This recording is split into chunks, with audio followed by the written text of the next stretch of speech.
Aha.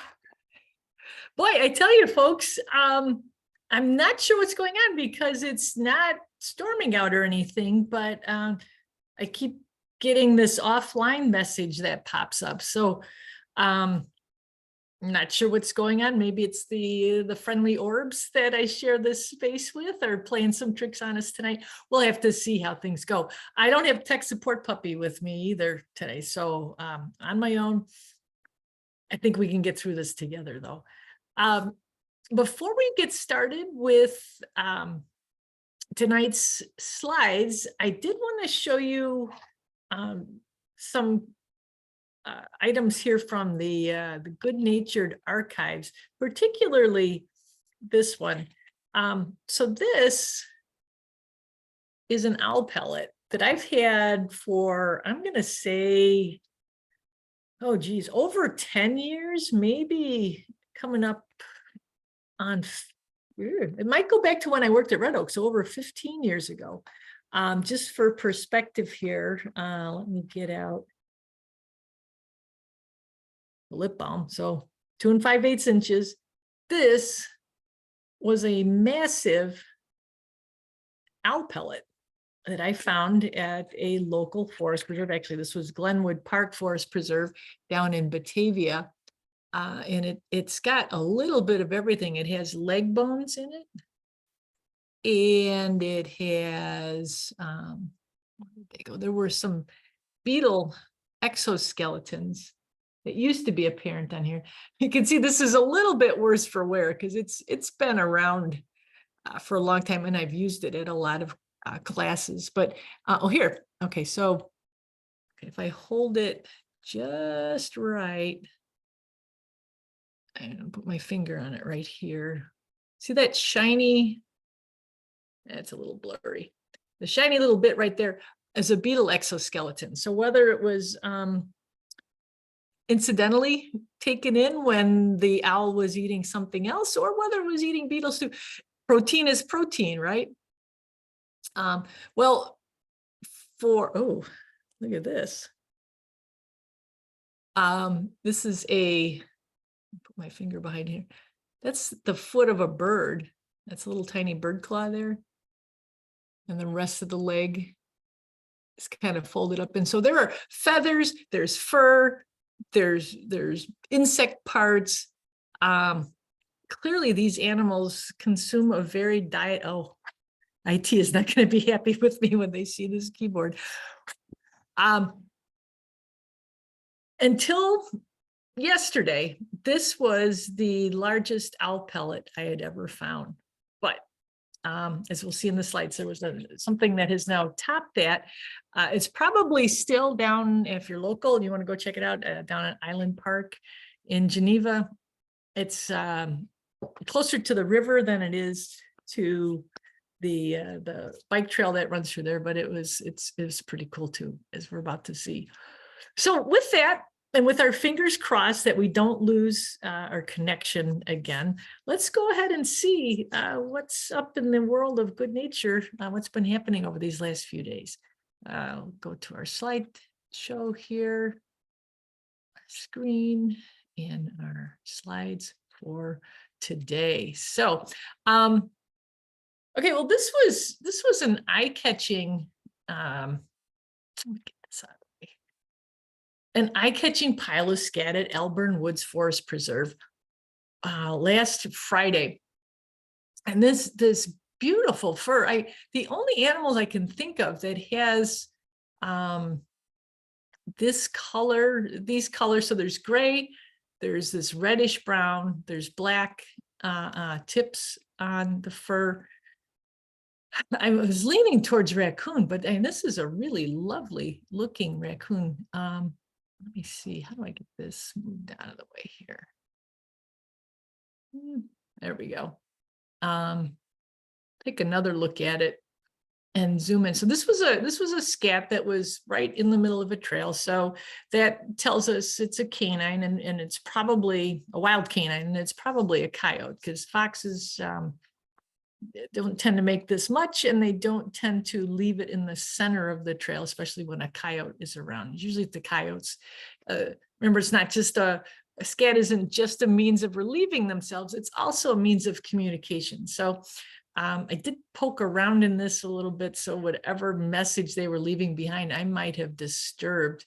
But it was a very prominent and a very colorful pile right in the center of the trail. So yeah, what I'm thinking, especially here when we see the dark and then the dark on the edge and then the light brown and then the gray, I'm thinking it's a raccoon, but you are certainly welcome to weigh in with your thoughts as well. It was a pretty big scat with a pretty shade of brown in it. And right there, as you hit off on the trail, as you proceed through the trails at Elburn Woods. Last Friday was also a day when there were a lot of Sandhill cranes on the move. Now we'll see if we've got the bandwidth we need. There we go. Let's turn this up.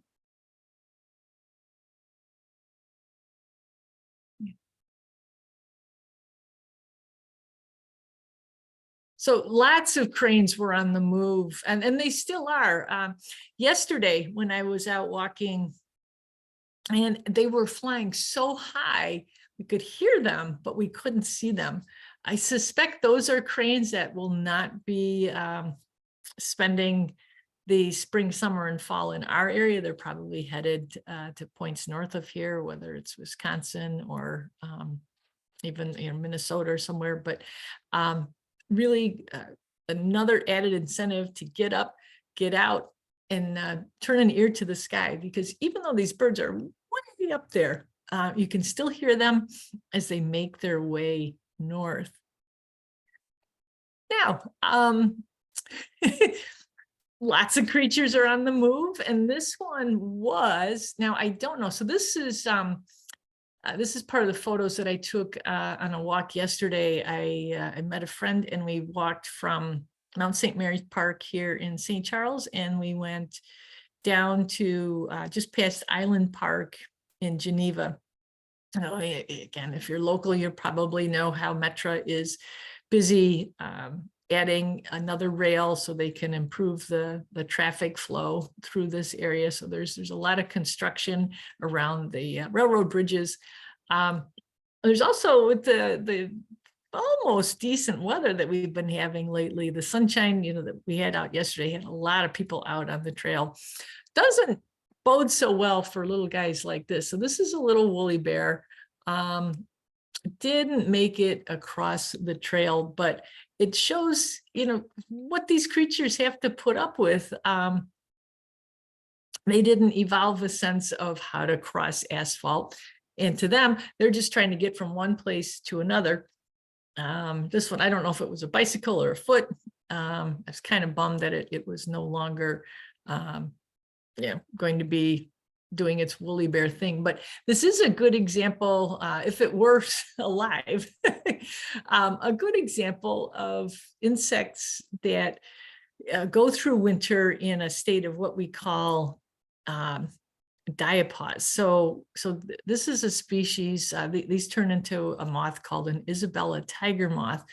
A lot of moths, their overwintering strategy is to form a cocoon, and they spend the winter in that, and then as temperatures start to moderate and our days get longer, those caterpillars, those larvae, start their metamorphosis and they change into their adult form.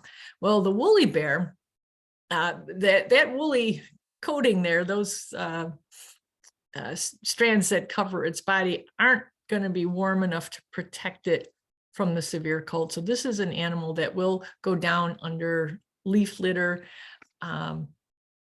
It tries to get some protection from the cold. It's still going to have to produce some antifreeze-like compounds in its body so that it doesn't, if it does freeze, its cells don't explode as the water expands. It replaces the water in its cells with that antifreeze-like chemical. Then as things start to warm up, they pick up where they left off last fall. this is an insect that's very successful because it's a generalist. It eats lots of different things. Some of our moth caterpillars are only found in certain areas because that's where their food lives. These guys, you remember how as a kid, you'd find a caterpillar and you'd put it in a jar. And what do you always do? You'd put some grass in there with it. Well, there's not many caterpillars that actually eat grass. Grass does help with humidity in a jar, but I think we were all thinking that we were giving it food. This is one species that I think could find some things to eat in your basic handful of lawn grasses, maybe plantain leaves, things like that, but not terribly fussy. Fortunately, it's also not terribly lucky when they're crossing roads like, or in this case, the bike trail. I think we'll probably see a few more of these as we progress through the springtime months. But anyway, let's move along. We got other cool things that we need to look at. Here it is. So this is the owl pellet that's down at Island Park, and it is bigger than the one that I showed you because what I didn't do a good job of, the grass here was kind of wet, so I didn't lay down to take this picture, but this thing was tall too.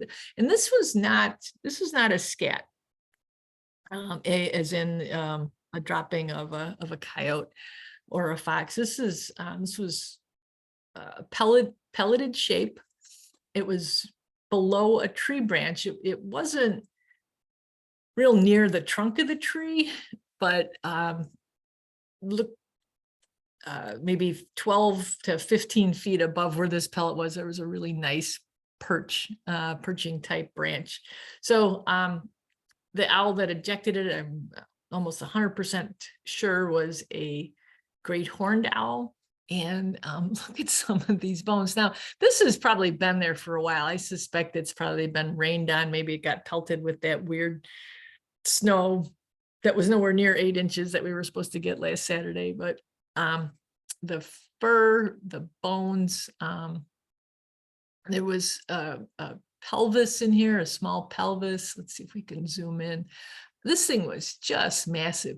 I left it in place because, well, for one, it probably wouldn't have held together at all if I tried to pick it up. But two, I think a lot of people who are into nature and exploration might enjoy finding this as well. So really big owl pellets from a really big owl. That does bring to mind too what our owl friends are up to. I actually got some text today, and it's not a complete story yet, so I wasn't going to share the photo, but a woman had texted me that she had found an owlet on the ground, a great horned owlet on the ground. So what does that mean? Do you get it help? Do you leave it be?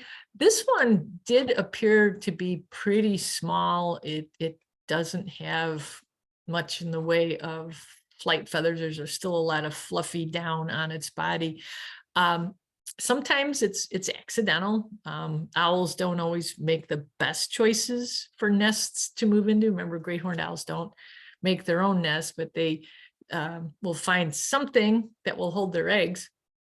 And then as the eggs hatch and the owlets start to grow, sometimes the nest holds together pretty well. If they've chosen a red-tailed hawk nest, or say maybe a great blue heron nest, those nests are made of sticks. They're pretty sturdy. But if the owl has chosen, say, a squirrel nest or something that's flimsily constructed, sometimes these little owls can fall out. So this little owlet that I was sent a picture of, we decided that the homeowner would keep an eye on it to see if the parents were tending to it, and if not, they would be calling one of the local rescue groups. Some of them in the area, they have well, all of them actually. There's not that many. There's Anderson Humane and there's Care up in Valley View. Those are the closest ones here in the Tri-Cities area.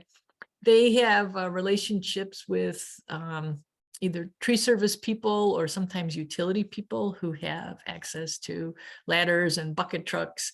And there's actually people who specialize in returning owls to their nests. So it's a developing story. We'll see what happens next, but it is what the great horned owls are up to right now. Just a couple of months ago, we were hearing them hooting back and forth, but we're not hearing that as much anymore, as they're putting all their effort into raising their young and not disclosing the locations that they're doing that in. So keep your eyes and ears, eyes open for pellets like this, and also little owlets on the ground. It is the season where that is happening. In fact, I hear we've got some potentially rough weather coming in here this weekend. I think on Friday it's predicted to arrive. That too may result in little birds down on the ground. The two numbers that we always hand out, well, I'll give you the one because it's right here. CARE up in Valley View. That's been a longstanding organization. They've actually already taken in some owls already. They should you have a wildlife question or wondering what to do about some little waif that you found down on the ground, you can call them at 708-220-1420. That's the best way to reach them. And you can also look them up online and on Facebook. It's KARE for Kane Area Rehabilitation and Education for Wildlife. It's a great group. In fact, if you're so inclined to make a donation, go ahead. I know they'd appreciate it because baby owls eat a ton. All right, I'll tell you what, let's move on. Let's look at more animal signs. So this is a grouping of trees. So this area is just south of Riverside Bowie Park. It's right on the Geneva-St. Charles border. The bike trail takes a curve through this area. The beavers have been really busy, and it was pretty remarkable to see this tree. I think the only reason it hasn't broken and fallen down was it fell against another tree. But if we zoom in here, we can see our rodent friends have been really busy. It also shows how they might feed on the inner bark here, but there's a lot of wood. They do not eat the inner part of a tree, the heartwood. That wood is dead. It's what provides the structure for the tree, but it's also it's what keeps the tree standing. They need to cut through that to fell the tree so that they can then feed on the tender branches that are up high. As much as they would love to be able to climb trees, they really can't. So this is a tree that really catches your eye if you happen to be on that stretch of the bike trail on the east side of the river. Seeing that tree at an angle like that is pretty eye-catching. Well, now this is, so I think everybody recognizes chewed trees as a sign of beaver activity, but this not so much. So this here we've got our for reference, this is our 2 5/8 inch lip balm. You can see this is a pretty big pile of what looks like mud. I think I've got, yeah, here it is without the lip balm on it. By the way, my lip balm is minty fresh on the inside, but the outside of it does have a little bit of a funk, because what we're looking at here is a beaver scent mound. Now, there was another pile of mud a little farther upriver from this space, and I did get down and smell it, and it didn't smell like a scent mound. It smelled like anaerobic decomposition. So I'm not exactly sure what that was, if somebody had been fishing there and moved some mud around or something. But this, you'll see this in the springtime in areas of beaver activity. So what the beavers will do is they will mound up this soil, this wet mud, and then they make a deposit, a scent on top of it. And it's funny, in fact, some of you know my friend Lisa, oh, that's who I was walking with yesterday. You might also know her as a horse person. Well, when we got to this particular mound, now I actually picked up a little bit of the material that's on the top of this mound, and I rolled it around in my fingers, and you could definitely smell. To me, it's not an unpleasant scent. To me, it makes me think of horses and leather. And I've never actually run that past a horse person before. So I picked it up, I rolled it in my hands. I said, Lisa, smell my hands. And she did. She's a good friend. And she goes, oh, it smells like a smelly horse. And so there's something about the compounds, whatever it is that the beaver is depositing there, there is some kind of connection between whatever those what are phenols or whatever it is in the sense that horses and beavers both produce. But I hadn't seen one of these in a while, so it was kind of fun to see another one.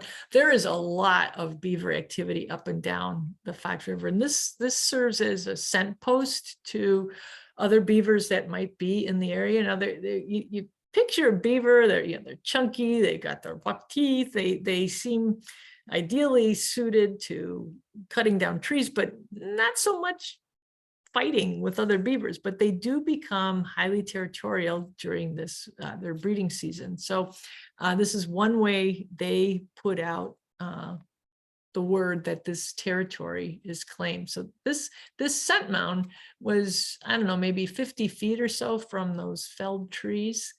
I would kind of like to go back and look around some more to see if there are other scent mounds. What I'd love to be able to do is be able to differentiate between one scent mound and another. My nose, I don't think, is that good.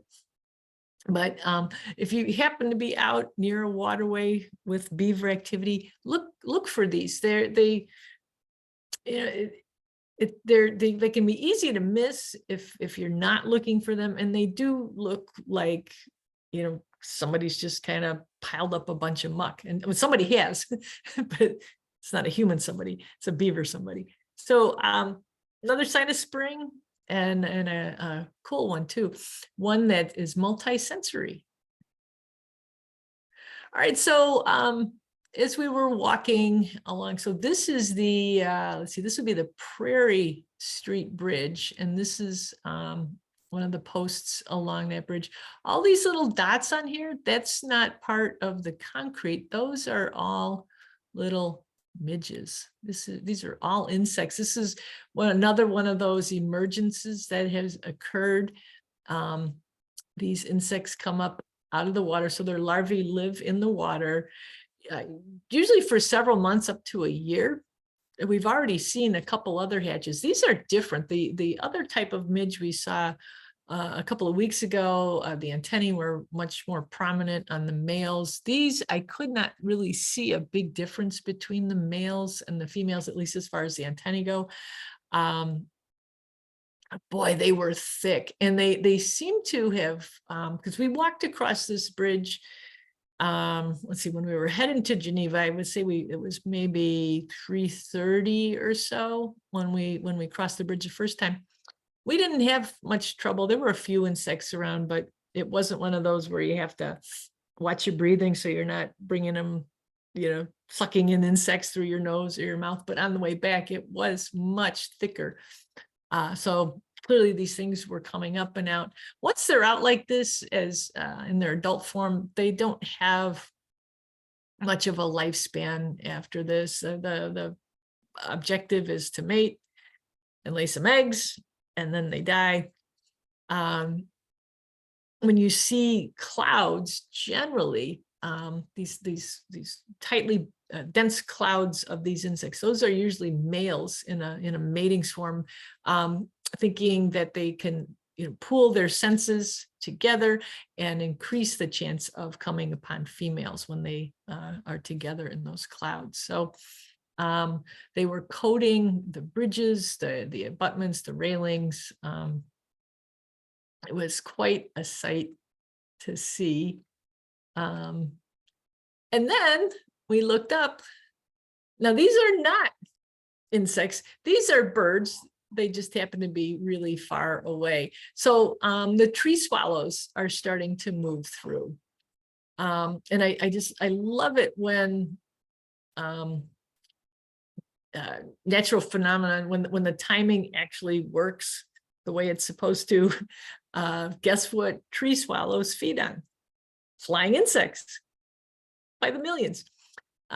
So they were feeding on the insects that were flying around. Pretty cool sight. I would guess there were several hundred tree swallows. There were a few trees along the river that they would sometimes sit and take a rest on, but for the most part, they were taking advantage of the tremendous bounty of all the insect protein that was coming up and out of the river. Here's a close-up look at a couple of these midges. So I'm not good at identifying these tiny creatures, but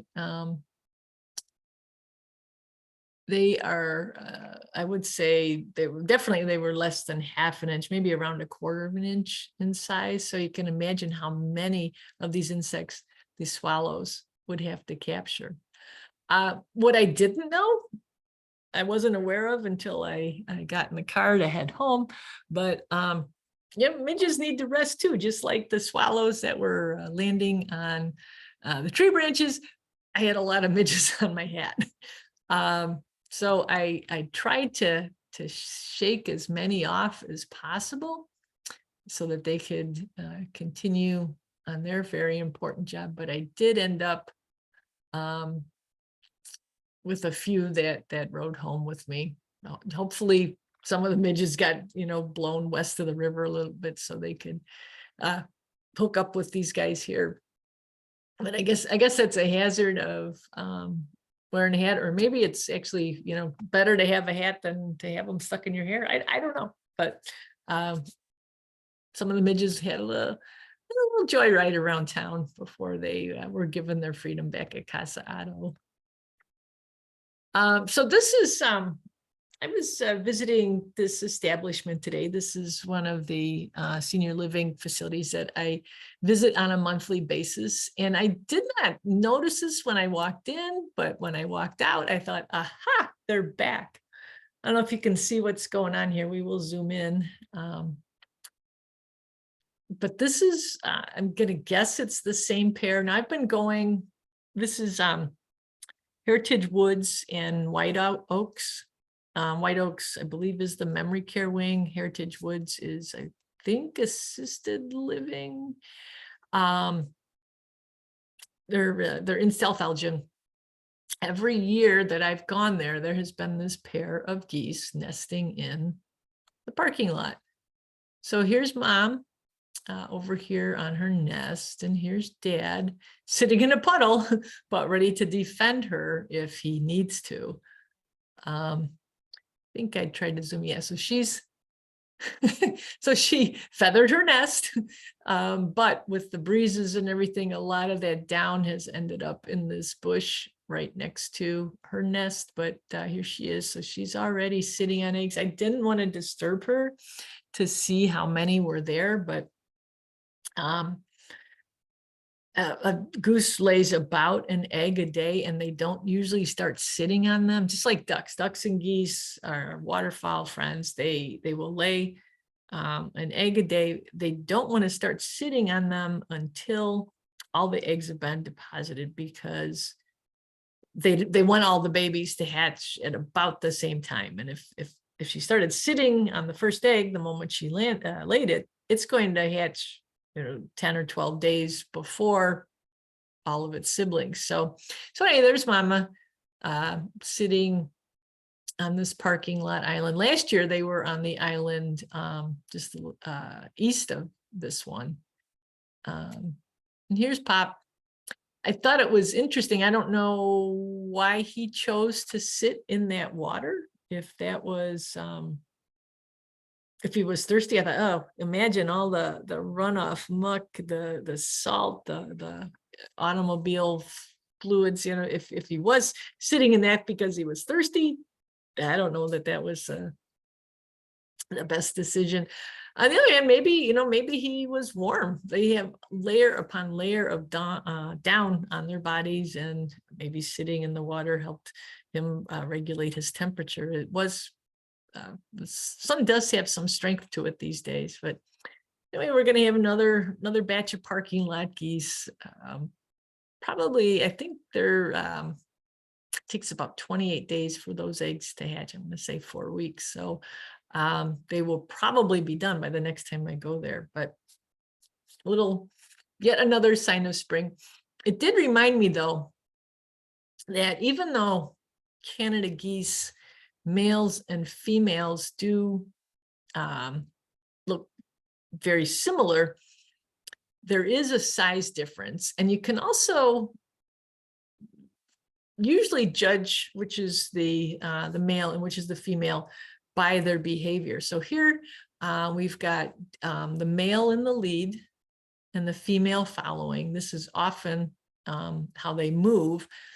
If they were to be stationary, chances are she would be plucking away at grass while he would take the occasional nibble, but his job is to be the sentry and the defender. So he's always keeping an eye out to make sure that there's no apparent threats. So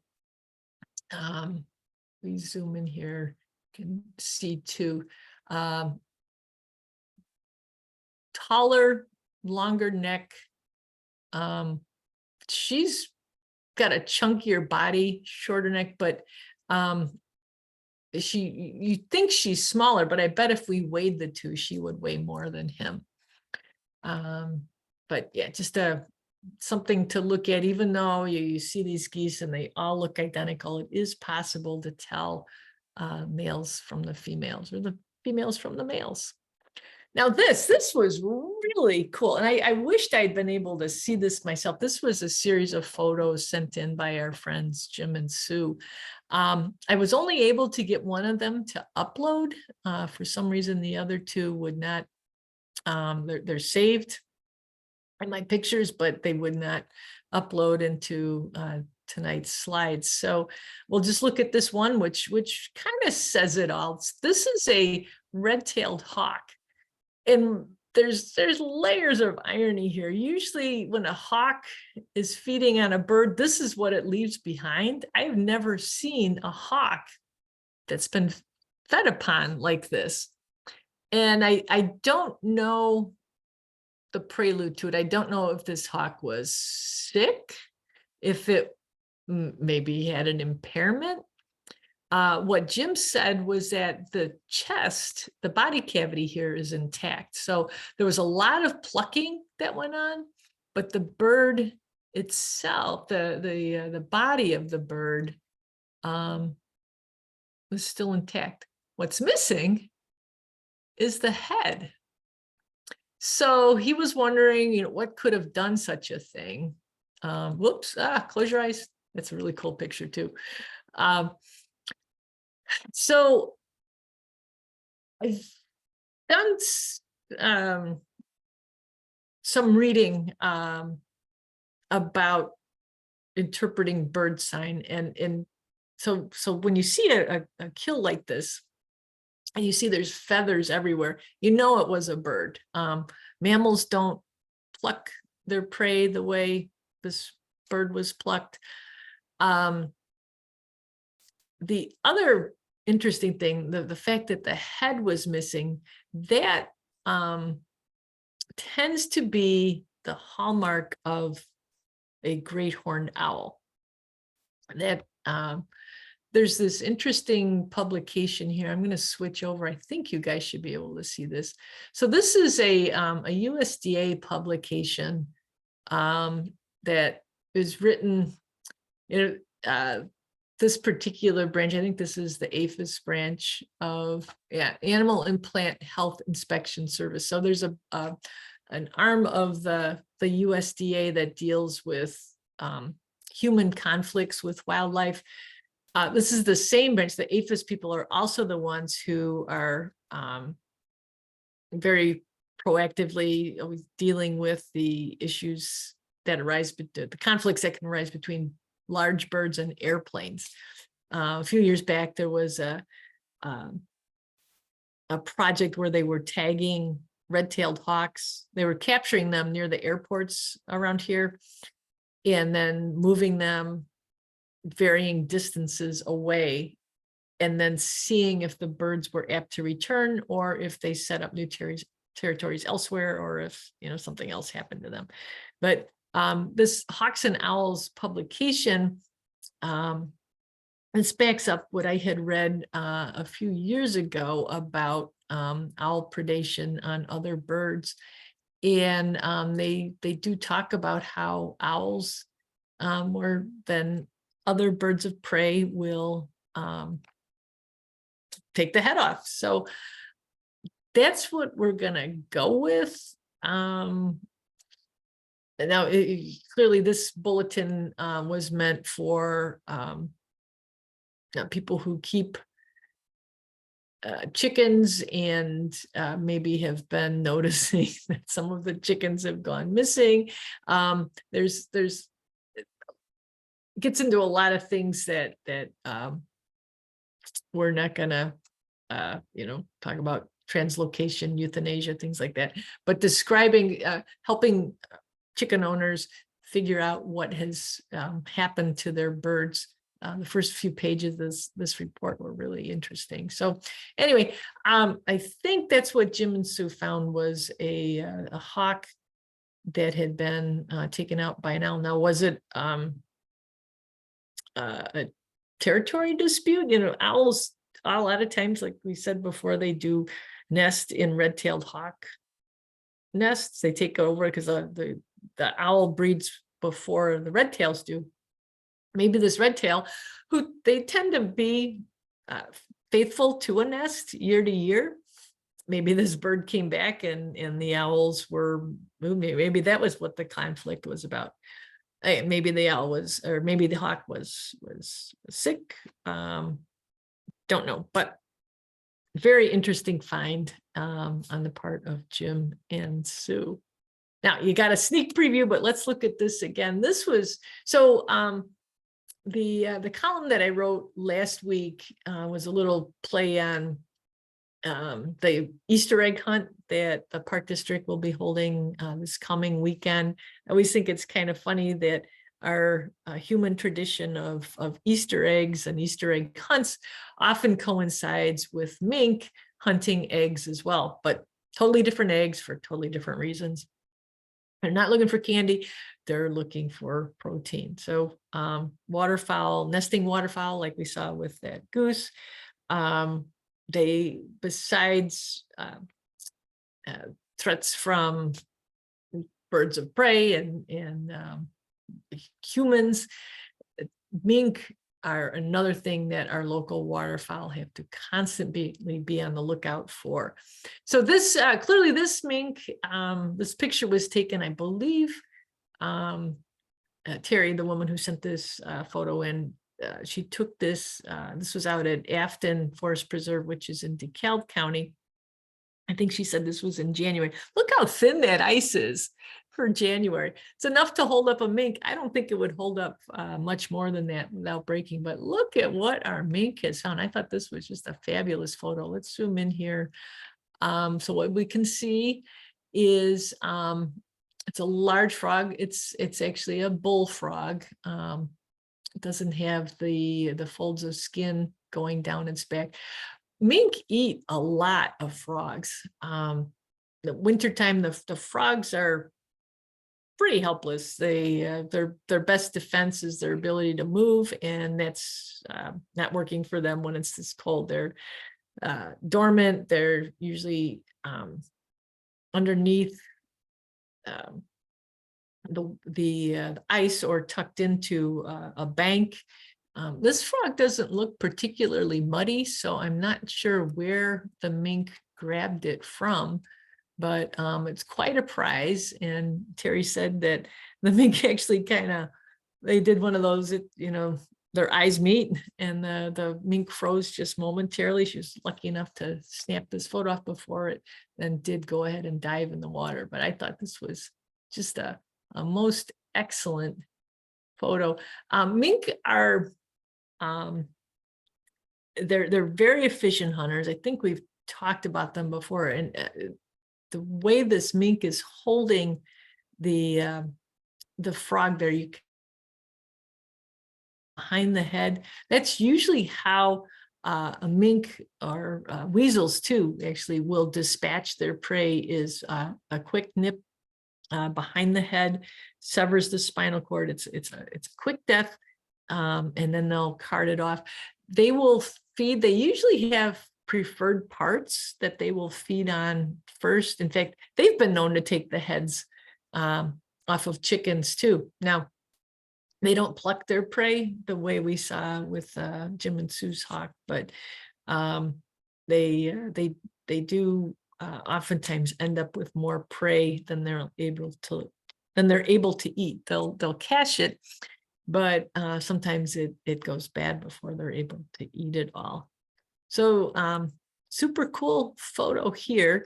I did want to show you. I've got the mink mount. I thought I said I'm gonna have to reach over.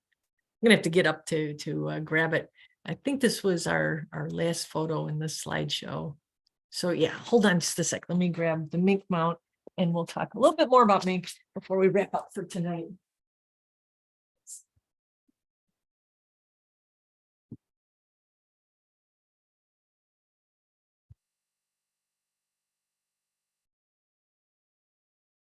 Right, so I had a text over the weekend from Ryan. A lot of you know Ryan, one of our coworkers here at the Park District. All right, I'm gonna stop this share. There we go.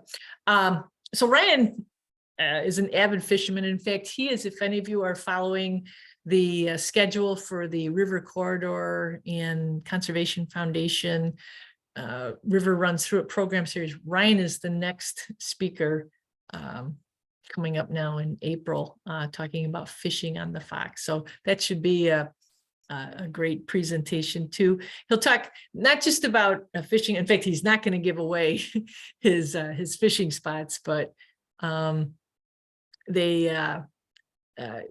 know he'll be talking about the different species that live in the Fox River.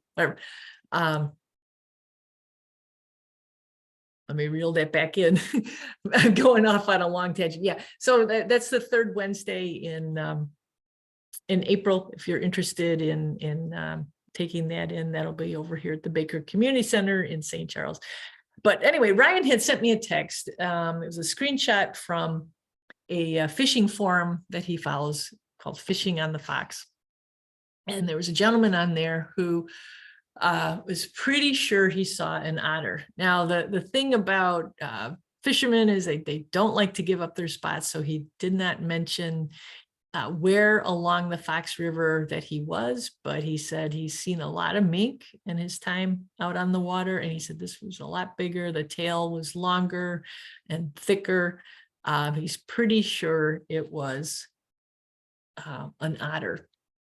So I thought, if people are seeing otters around here, and I wish I had an otter mount to show you, I don't, but we do have our mink here.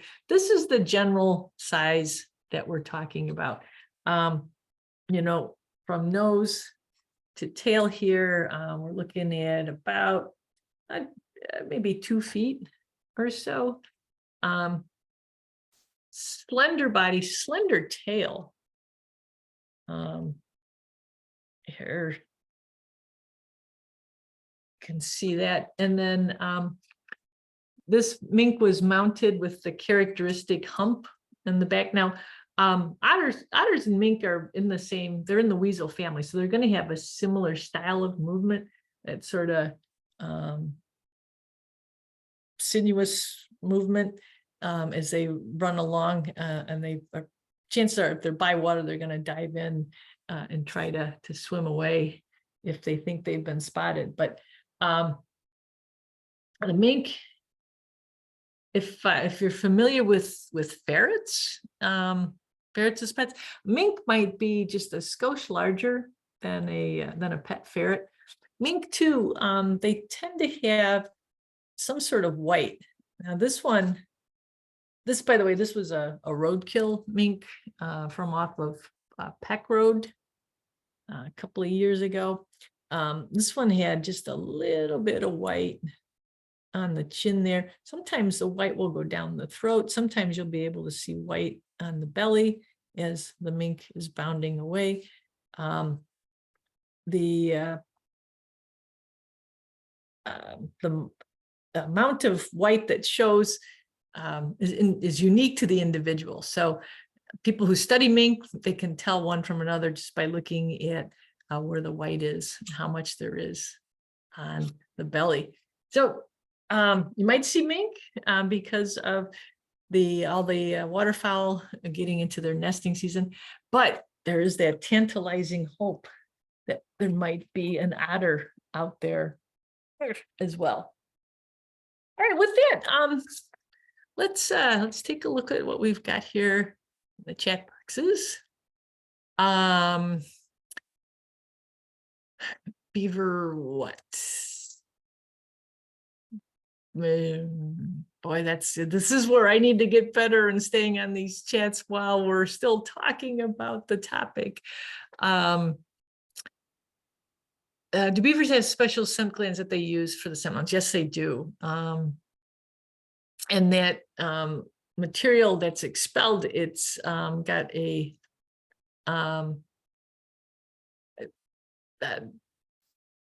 man, I wish we could do a good-natured sensory share where I could actually pass some out for you guys to smell. But yes, they do have a special gland that they use for marking their territory at this time of year. I don't know that they do much scent marking at other times of the year. This is the time of year when they've got their guard up the most because it is their breeding season. Please tell us about those white fluff bugs that have been flying around all this week. Oh, I've heard about that. Oh boy, yeah, Sarah, there's a story there, but I am going to have to defer on that. They look like Susie Snowflake, right? They're floating around. I was going to write about those last year because I'd seen some at Delnor Woods. There's a relationship between them. Maybe I can look that up while I'm babbling here. I want to say that there's a type of aphid.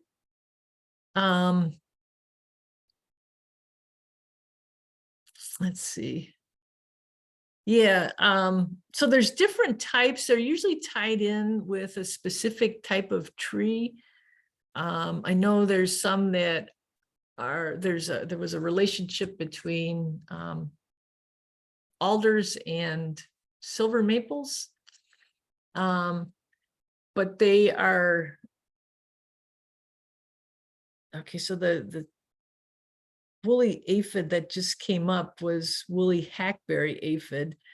I think there's a lot of different kinds. Let's see, this one says that there's only one kind, and it's the woolly hackberry aphid. They're not harmful to people. They do not bite or sting. They're just, this person thinks there's a nuisance. Let's talk about those next week. If they're out flying around, I'd like to try and get a picture of one, and we can discuss it then. But I think it is aphids specialize in feeding on plant juices. So, and those must have developed that fluff as a means of having the wind carry them around from place to place. But let me get some more info on that, because I remember last year I was going to write about them and I couldn't get a decent photo, and that so often determines runs in the newspapers if there's going to be a good picture for it. So I'll get back to you on that one. Let me make a note to check those out. Let's see, would the owl nibble on the hawk's head? I'm surprised owls don't make use of the rest of the hawk's body. Yeah, that's a good point. And that's why I wondered if maybe there was something wrong, Laura, with that hawk. That for one, for an owl to take a red-tailed hawk when there's so many other easier types of prey out there, that seemed a little strange. So I wondered if maybe the hawk itself was sick, it was underweight, maybe, you know, it had eaten, hopefully it hadn't eaten, you know, rodent poisoning, because then the owl would be consuming, you know, that tissue that had that rodenticide in it. But that was what Jim and Sue pointed out too, was that it was weird that, and it with all of those feathers that were plucked off of it, it's, you know, let's go with, there's two different hypotheses here. One, the hawk was underweight, there wasn't much for it to eat, so the owl just took the head and left. Two, maybe the owl was interrupted, maybe it all it got was the head, and it never got back to finish the job that it had started. But I'm guessing that it took the head back and then ripped it open to consume and then regurgitate for the babies. Because yeah, the head has a pretty large bill on it. I can't imagine that would be pleasant going down or coming back up. So hopefully that was nibbled off and left to the side.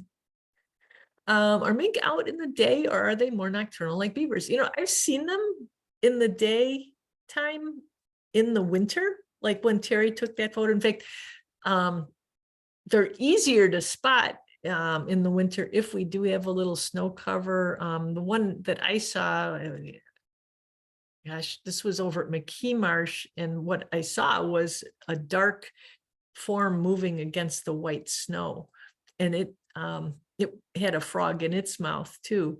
I would say they can be seen in the day. I've seen them at night as well, and I've also seen them at dusk. So I think they can be fairly opportunistic. You know, if they need to be out, they'll be out. If not, they won't be. But I've definitely seen them out in the daytime, at least in the winter. So I would say anytime's a good time to see mink. Sarah, I remember you did the mink dance for us last year at Fearston Creek Fen, and that would have been, you know, late afternoon that you saw that. So yeah, I would say anytime is a chance that you could possibly see a mink. I would imagine they might increase their activity when our activity is less. So the early morning hours, evening, overnight, but don't rule out seeing a mink in the daytime.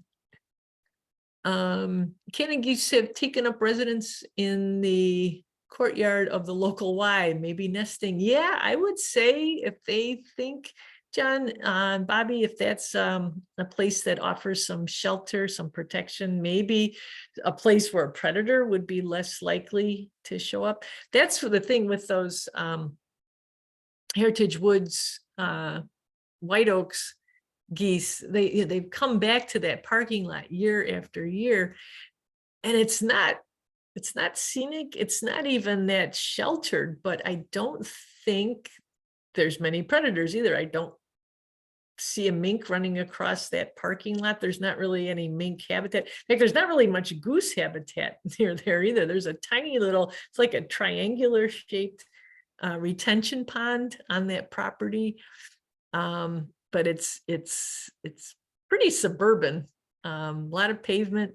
So I would guess where you're seeing it too is the same thing. It might offer, you know, less of a chance of being predated. That's why we see geese on the bridges here downtown. That's why we see geese and ducks too nesting in planters.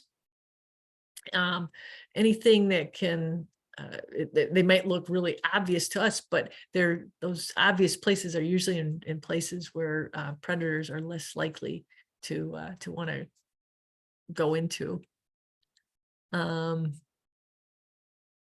Should management be warned to keep children away while the goose is on the nest? Yeah, that might not be a bad idea, Bobby.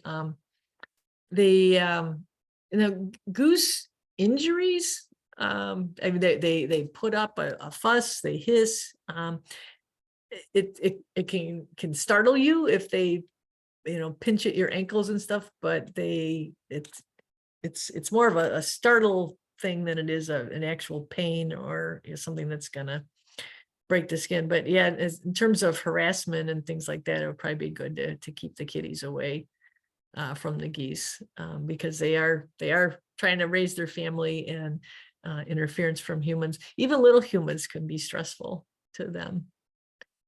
And there's a pair by the early voting in the planters at the early voting, the county. Yeah, Old Monkery Wards. Oh gosh, right off of Randall Road. Right. Dad was guarding and Mom was sitting on it when I voted this week, or late last week. So yeah, another example. So yeah, the old Montgomery Wards building, it's at Randall, it's between Prairie and Oak Street, and now it's the county clerk or recorder clerk's office. Right. And yeah, surrounded by asphalt there, but yeah. Although, it's funny, I was going to say, predators are less likely to go there, but I remember snapping, I was coming out of what was then Colonial, now it's their syrup concept, and that restaurant there, and there was a coyote walking through that parking lot, but the poor thing, he had such a horrid case of mange. It was, that'll cause an animal to behave. We used to see one of a coyote by the Farm Bureau too, which is right across the street. Okay. Where those geese are. So I think coyotes are around there, and I've seen fox along Prairie too in that area. Interesting. So somebody dinner. Maybe the planter is going to be their key, though. Yeah, be high enough up. Interesting. Well, definitely time to be looking, in all the unusual places, because we do have a lot of geese, and they are finding that these places that would be very non-traditional, especially to those that migrate. We have two different subspecies that have moved through here and headed back north again. They probably think, what the heck are these guys doing nesting on asphalt? We're heading back up to the sedge meadows of Canada. But yeah, it's that time of year. It is time for these creatures to be making more. With that, I think we've